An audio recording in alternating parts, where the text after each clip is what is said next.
कैसी तेरी खुदगर्जी एपिसोड 31।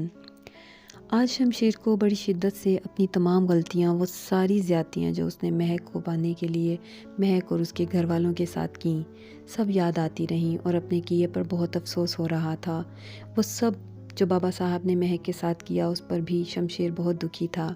शाम ढले जब महक शमशेर का इंतज़ार कर रही थी तो अचानक दरवाज़ा खटकता है और शमशेर अंदर आता है। महक कहती है कि अगर मुझे लेने नहीं आना था तो बता देते। शमशेर सॉरी कहता है।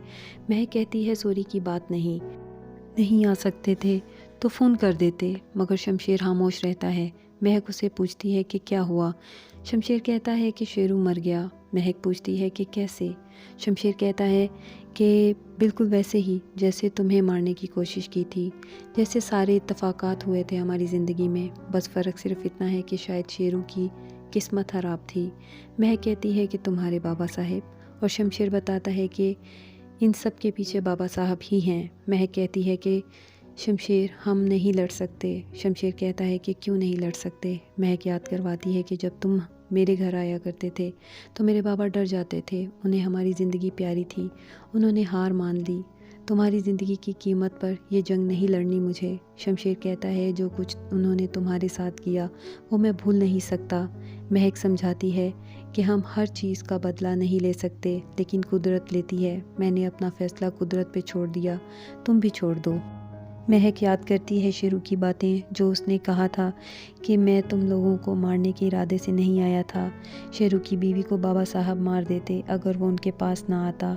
शमशेर ये जानकर हैरान रह जाता है। उधर दारा बाबा साहब के पास आकर कहता है कि मैं आपसे कुछ कहना चाहता हूँ।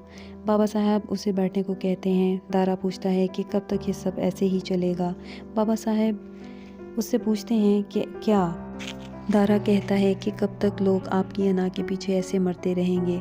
शमशेर इस ख़ानदान का हिस्सा है, दर दर की ठोकरें खा रहा है, आप उसकी गलतियां माफ़ क्यों नहीं कर देते, अपनी इज़्ज़त क्यों नहीं छोड़ देते। बाबा साहब कहते हैं कि वो मुझे अदालत में धकेलने की धमकियां देता है और तुम कह रहे हो कि मैं पीछे क्यों नहीं हट जाता। इतना कमज़ोर समझ रखा है अपने बाप को।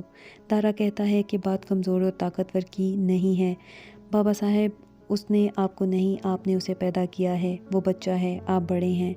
जब ऊपर वाला हमें माफ़ कर सकता है तो आप उसे माफ़ क्यों नहीं कर सकते। पापा साहिब कहते हैं कि बिल्कुल कर सकता हूँ माफ़ उसको, उसे कहो कि महक को छोड़ दे और वापस आ जाए। दारा कहता है कि वो ऐसा नहीं करेगा।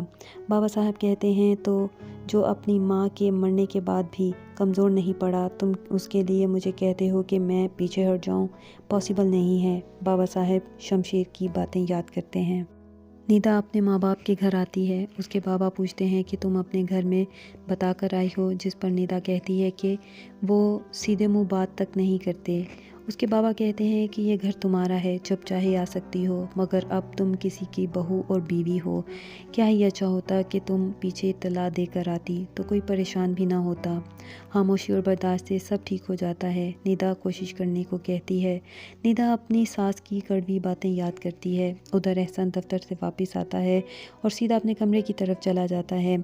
उसकी माँ उससे गिला करती है कि तुम्हारी बीवी कहीं आने जाते हुए हमसे पूछती तक नहीं, और तुम भी अब ऐसा ही करते हो। एहसान अपनी थकावट का बताकर कमरे में चला जाता है और अपना सारा गुस्सा निदा पर निकाल देता है। फरवा और उसकी बहन एहसान से मिलने का प्लान बनाती हैं ताकि वो उनके काम आ सके शमशेर और महक को अलग करने में।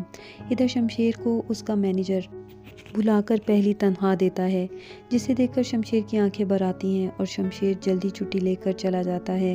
एहसान महक से कहता है कि वो निदा के साथ खुश नहीं, जिस पर महक उसे डांट देती है कि तो फिर शादी क्यों की थी। एहसान पूछता है कि तुम कैसे शमशेर को माफ़ कर सकती हो। महक बताती है कि पछतावा है उसे, सब कुछ छोड़ दिया है उसने और जतलाता भी नहीं।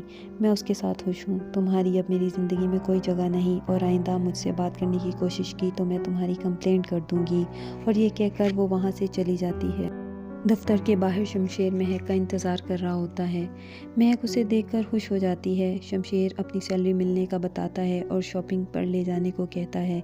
महक बहुत खुश होती है। शॉपिंग के बाद शमशेर महक को एक कैफ़े में ले जाता है। महक कहती है कि ये बहुत महंगा है। शमशेर कहता है कि हम कौन सा गरीब हैं। महक कहती है इन हरकतों से गरीब ज़रूर हो जाएंगे। कहीं और चलते हैं, मगर शमशेर नहीं मानता। दोनों अंदर जाकर ऑर्डर देने लगते हैं, मगर सब कुछ बहुत महंगा होता है। महक दोनों के लिए एक ही पास्ता ऑर्डर करती है। शमशेर कहता है कि अपनी कमाई से यहाँ पहले कभी नहीं आया था। अब तक के लिए बस इतना ही, बकिया अगली किस्त में।